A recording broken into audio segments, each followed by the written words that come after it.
Hello friends, అందరికీ నమస్కారం. Welcome back to our channel. ఏపీలో మే నెలకు సంబంధించిన పెన్షన్ల పంపిణీ ప్రారంభం అయ్యింది. అయితే ఈ మే నెలకు సంబంధించిన పెన్షన్లను ఏ తేదీ నుంచి ఏ తేదీ వరకు ఎన్ని రోజుల పాటు పంపిణీ చేస్తారు? అలాగే ఎవరెవరికి పెన్షన్లను ఇస్తున్నారు? ఎవరెవరికి ఇవ్వడం లేదు? ఎవరెవరికి ఏ కేటగిరీ ద్వారా వచ్చేటువంటి పెన్షన్ డబ్బులను పంపిణీ చేస్తూ ఉన్నారు? ఇక జిల్లాల వారీగా ప్రస్తుతానికి ఎంత మొత్తంలో పెన్షన్స్‌ను పంపిణీ చేస్తున్నారు అని ఆన్‌లైన్‌లో ఎలా చెక్ చేసుకోవాలి? అన్నిటికంటే ముఖ్యంగా చాలామంది ఎన్నో రోజుల నుంచి కొత్తగా పెన్షన్‌లకు దరఖాస్తులు చేసుకోవడం కోసం ఎదురు చూస్తూ ఉన్నారు. అయితే కొత్త పెన్షన్‌లకు అప్లికేషన్స్ అనేటివి ఎప్పుడు ప్రారంభం అవుతాయి? ముందుగా ఏ కేటగిరీ వాళ్ళు దరఖాస్తులు చేసుకోవచ్చు? ఎవరికి అవకాశం ప్రభుత్వం కల్పిస్తుంది? కావాల్సినటువంటి డాక్యుమెంట్స్ ఏంటి? అప్లికేషన్ విధానం ఎలా ఉంటుంది? ఇలాగా వీటి గురించి కూడా కొంచెం బ్రీఫ్‌గా మీకు వీడియోలో చెప్తాను. తప్పకుండా వీడియోనైతే ఎండ్ వరకు చూడండి. ఫైనల్‌గా మీకేమన్నా డౌట్స్ ఉన్నట్లయితే కామెంట్‌లో అడగండి. నేను రెస్పాండ్ అయితే అవుతాను. ఫస్ట్ టైం మన ఛానల్ చూడడానికి వచ్చినటువంటి ప్రతి ఒక్కరు కూడా ఛానల్‌ని సబ్స్క్రైబ్ చేసుకునేసి, పక్కనే ఉన్నటువంటి బెల్ సింబల్‌ని ఆన్‌లో పెట్టుకునేసేయండి. ఇన్ఫర్మేషన్ నచ్చినట్లయితే తప్పకుండా లైక్ చేయండి. మీరు ఎన్ని లైక్స్ చేస్తే యూట్యూబ్ అంతమందికి వీడియోని రీచ్ చేస్తుంది. లేట్ చేయకుండా టాపిక్‌లో గనుక వచ్చేసినట్లయితే, ఏపీలో ప్రతి నెల పెన్షన్లను పంపిణీ చేసే విధంగానే ఈ మే నెలకు సంబంధించి కూడా పెన్షన్ల పంపిణీ ప్రారంభం అయ్యింది. సో, ఈరోజు తెల్లవారుజామున మనకు 6:30 నుండి గ్రామ వార్డు సచివాలయం అధికారులు మే నెలకు సంబంధించిన పెన్షన్ల పంపిణీని ప్రారంభించారు. అప్పటి నుంచి కూడా సాయంత్రం 4 గంటల వరకు పెన్షన్లను పంపిణీ చేస్తారనమాట. సో, మాక్సిమము మధ్యాహ్నం లోపల 100% గ్రామ వార్డు సచివాలయం అధికారులు ఆ డిస్ట్రిక్ట్స్‌లో పెన్షన్ల పంపిణీను కంప్లీట్ చేస్తారనమాట. ఓకేనా? సో, ఒకవేళ ఈరోజు తీసుకోకుండా ఎవరైతే మిగిలి ఉంటారో అరాకొర, అటువంటి వాళ్ళందరికీ కూడా రేపటి రోజున అనగా 2వ తారీఖున పెన్షన్‌లను పంపిణీ చేస్తారు. ఓకేనా? సో, మనకు జనరల్‌గా 2 రోజులు పెన్షన్‌ల పంపిణీ ఉంటుంది.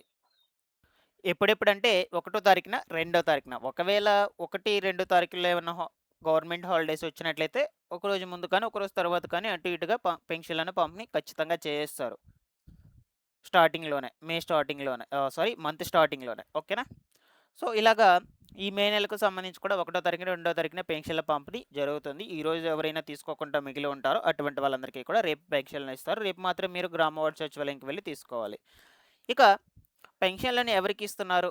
ఎవరికి ఇవ్వడం లేదు అంటే, కేవలం అర్హత కలిగి ఉన్నటువంటి వాళ్ళు మాత్రమే, అర్హులైనటువంటి వాళ్ళకి మాత్రమే పెన్షన్‌లను పెన్షన్‌లను పంపిణీ చేస్తున్నారు. ఎవరెవరికి పెన్షన్‌లను పంపిణీ చేయడం లేదు అంటే, ఎవరైతే దివ్యాంగ, వికలాంగ పెన్షన్స్‌కి సంబంధించి దొంగ సర్టిఫికేట్స్ పెట్టి ఇప్పటివరకు పెన్షన్స్ తీసుకుంటున్నారో, అటువంటి వాళ్ళందరికీ కూడా పెన్షన్ రద్దు నోటీసులు జారీ చేసి వాళ్ళకి పెన్షన్‌లను తొలగించేస్తారనమాట. సో, ఎక్కువ శాతము ఈ దివ్యాంగ, వికలాంగ పెన్షన్స్‌లోనే ఫేక్ పెన్షన్‌లు ఉన్నట్లు ప్రభుత్వం అధికారికంగా గుర్తించింది. అందువల్ల ఈ విధమైనటువంటి పెన్షన్‌లన్నిటిని కూడా తొలగింపు చేయడానికి చర్యలనైతే తీసుకుంటూ ఉందన్నమాట. ఓకేనా? ఎవరికైతే ప్రభుత్వం నుంచి జారీ అయినటువంటి సదరం సర్టిఫికేట్‌లో 40% ఉంటుందో అటువంటి వాళ్ళందరికీ కూడా ఖచ్చితంగా పెన్షన్ అనేది వస్తుంది. బట్ ఈ సర్టిఫికేట్స్‌లో కూడా మనీ కట్టుకొని ప్రభుత్వ వైద్యశాలలో ఉన్నటువంటి వైద్యుల దగ్గర నుంచి కూడా సర్టిఫికేట్స్‌ను కొనేస్తున్నారు. సో, వైద్యులు కూడా సర్టిఫికేట్స్, దొంగ సర్టిఫికేట్స్ అనేటువంటి వాటినైతే ఇస్తూ ఉన్నారు. సో, ఇటువంటి ఆరోపణలు వస్తుండడంతో ప్రభుత్వము కఠినమైనటువంటి చర్యలు తీసుకునే విధంగా నిర్ణయం తీసుకునింది. ఓకేనా? సో, ఈ సర్టిఫికేట్స్ జారీ చేసినటువంటి వైద్యుల మీద కూడా చర్యలు తీసుకునే విధంగా అయితే ప్రభుత్వము చేస్తూ ఉందనమాట. సో, వీలైనంత త్వరగా దొంగ పెన్షన్స్ తీసుకునేటువంటి వాళ్ళందరినీ కూడా ఫైండ్ ఔట్ చేసి, వాళ్ళందరికీ కూడా పెన్షన్‌లను రద్దు చేయడానికి చర్యలనైతే తీసుకుంటూ ఉంది. ఓకేనా? కేవలం అర్హత కలిగినటువంటి వాళ్ళకి మాత్రమే పెన్షన్‌లను పంపిణీ చేస్తుంది. ఇక ఎవరెవరికి ఎంతెంత పెన్షన్స్ ఇస్తారు అంటే, కొంతమందికి మాత్రము 4,000, 4,000, రూ. 8,000 వస్తుంది వృద్ధులకొచ్చేసి. ఎవరికి అంటే, ఏప్రిల్ నెల పెన్షన్‌లను ఎవరైతే తీసుకోకుండా ఉంటారో వాళ్ళకి ఏప్రిల్ నెల పెన్షన్‌లు, మే నెల పెన్షన్‌లు 2 నెలలకు సంబంధించిన పెన్షన్‌లు వస్తాయి. అందువల్ల వాళ్ళకి రూ. 8,000 చొప్పున ఈ మే నెలలో ఇస్తారనమాట. అట్లా ఏ కేటగిరీలో అయినా గత నెలలో పెన్షన్స్ తీసుకోకుండా ఉన్నట్లయితే అటువంటి వాళ్ళకి గత నెలది అండ్ ఈ మే నెలది 2 నెలలకు సంబంధించి అయితే ఇస్తారనమాట. నెక్స్ట్ ఇక స్పౌస్ పెన్షన్ కింద మహిళలకు 4,000 వస్తాయి. వృద్ధులకు 4,000 వస్తాయి. దివ్యాంగుల, వికలాంగులకొచ్చేసి 6,000, 10,000 మెడికల్ పెన్షన్స్ వాళ్ళకి 15,000 ఇలాగా కేటగిరీని బేస్ చేసుకొని మీకు ప్రతి నెల ఎంతైతే ఇస్తున్నారో ఈ నెలకు కూడా అంతే డబ్బులనేది పంపిణీ చేయడం జరుగుతుంది. సో, ఒకసారి మీరు ఇక్కడ చూడొచ్చు జిల్లాల వారీగా ప్రస్తుతానికి ఎంతెంత పర్సెంటేజ్ కంప్లీట్ చేస్తున్నారు అనేది. సో, ఫస్టు అనంతపురంలో వచ్చేసి మనకు ఇక్కడ చూడొచ్చు డిస్ట్రిబ్యూట్ వచ్చేసి ఎంత పర్సెంటేజ్ కంప్లీట్ అయిందంటే 79% అయితే కంప్లీట్ అయిందనమాట. ఓకేనా? దాని తర్వాత బాపట్లలో వచ్చేసి 78% వరకు కంప్లీట్ చేసున్నారు. సో, ఇక్కడ ఎంతమంది ఉన్నారు? 1,81,971 మంది ఉంటే 1,42,915 మందికైతే ఇచ్చేస్తున్నారనమాట. సో, ఇలాగా 78% ఇచ్చినారు. రిమైనింగ్ 20%, 23% అయితే ఉంటుంది. ఆ పర్సెంటేజ్ కంప్లీట్ చేస్తారు వాళ్ళు. అలాగే ప్రతి ఒక్క డిస్ట్రిక్ట్‌కి కూడా ఇచ్చేస్తున్నారు. సో, అన్నిటికంటే లీస్ట్ మనకు పార్వతీపురం, మన్యం డిస్ట్రిక్ట్‌లో ప్రస్తుతానికైతే 28% మాత్రమే కంప్లీట్ చేసున్నారు పెన్షన్ల పంపిణీ అనేది. అన్నిటికంటే అన్ని డిస్ట్రిక్ట్స్ కంటే ఎక్కువ లీస్టు.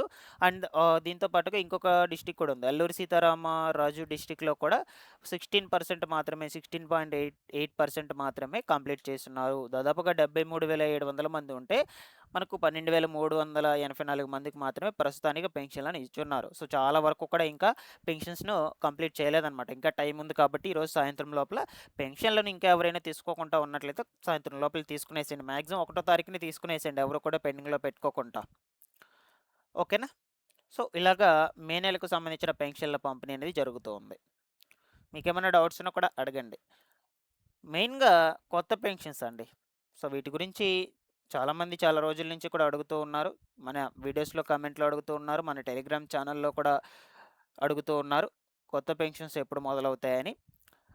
ఫస్ట్ ఏంటంటే మన ఏపీ ప్రభుత్వము జిల్లాల వారీగా 200 మందికి దివ్యాంగులకు, వికలాంగులకు, క్యాన్సర్ రోగులకు పెన్షన్లకు అవకాశం ఇస్తామని చెప్పింది. సో, అది పక్కన పెట్టినట్లయితే రీసెంట్‌గా వితంతువులకు ముందుగా అవకాశం ఇస్తామని కూడా పేపర్ నోట్ అయితే రిలీజ్ చేసిందనమాట. రాష్ట్రంలో దాదాపుగా 1,50,000 మంది వరకు 1,30,000, 1,50,000 మంది వరకైతే అర్హులను గుర్తించున్నాము వితంతువులను. కాబట్టి ఈ వితంతువులకు ముందుగా రూ. 4,000 పెన్షన్ చొప్పునైతే పంపిణీ చేస్తామనైతే అంటూ ఉన్నారు. వీళ్ళకి దరఖాస్తులు ప్రారంభించి ముందుగా. దాని తర్వాత దివ్యాంగులకు, వికలాంగులకు కూడా అవకాశం ఇస్తామని అంటూ ఉన్నారు. బట్ ఏదేమైనా మనకు ప్రభుత్వం చెప్తుందే కానీ అప్లికేషన్స్ అనేటువంటివైతే స్టార్ట్ చేయడం లేదనమాట. ఈ కేటగిరీకి స్టార్ట్ చేస్తాం, ఈ కేటగిరీకి స్టార్ట్ చేస్తాం అంటూ ఉందే కానీ అప్లికేషన్ స్టార్ట్ చేయడం లేదు. అందువల్లే మీకు ఆన్సర్ అనేది నేను కూడా కాన్ఫిడెంట్‌గా చెప్పలేకపోతున్నాను. పలానా డేట్‌న స్టార్ట్ అవుతాయనని. చాలామంది కూడా డైలీ అడుగుతూనే ఉన్నారు. డైలీ మనకు మంత్లీ మాత్రము స్పౌస్ పెన్షన్ కేటగిరీకి సంబంధించిన అప్లికేషన్స్ మాత్రం జరుగుతూ ఉంటాయి. ఇవి మాత్రం రెగ్యులర్‌గా every month. Spouse pension categories అంటే ఏంటంటే భర్త చనిపోయినటువంటి తరువాత ఆ భర్త పెన్షన్‌ను వాళ్ళ భార్యకు ట్రాన్స్ఫర్ చేసి ఇవ్వటాన్ని స్పౌస్ పెన్షన్ అంటారనమాట. దీనికి రూ. 4,000 మాత్రమే వస్తుంది. ఇలాగ వీటికి మాత్రం జరుగుతున్నాయి. వీటికి ఎవరైనా దరఖాస్తులు చేసుకోవాలంటే ప్రతి నెల ఈ మే నెలకు సంబంధించి కూడా స్టార్ట్ అవుతాయి. మీరు అప్పుడు గ్రామ వార్డ్ సచివాలయంకి వెళ్ళి అప్లికేషన్స్ పెట్టుకోవచ్చనమాట శుభ్రంగా. బట్ కొత్త పెన్షన్‌లకు మాత్రము అప్లికేషన్స్ అనేటువంటివి ఎప్పుడు స్టార్ట్ అవుతాయి అనే దాని మీద అయితే నేను కాన్ఫిడెంట్‌గా చెప్పలేకపోతున్నాను. ఎందుకంటే ప్రభుత్వం నుంచి మాత్రం ఇంకా మనకు ఎటువంటి కన్ఫర్మేషన్ రాలేదు. బట్ ఈ కేటగిరీ, ఆ కేటగిరీ స్టార్ట్ చేస్తామంటున్నారే కానీ స్టార్ట్ చేయడం లేదనమాట. ఏదేమైనా అప్డేట్స్ వచ్చిన వెంటనే నేనైతే ఛానల్ నుంచి కన్ఫర్మ్‌గా వీడియోస్ రూపంలో అప్డేట్ చేస్తూ ఉంటాను మీకు. తప్పకుండా మన ఛానల్‌ని రెగ్యులర్‌గా ఫాలో అప్ చేస్తుండండి. ఇన్ఫర్మేషన్ నచ్చినట్లయితే లైక్ చేయండి. మీ యొక్క ఒపీనియన్ ఏందో ఒకసారి కామెంట్‌లో పెట్టండి కొత్త పెన్షన్‌లపై. Thanks for watching this one.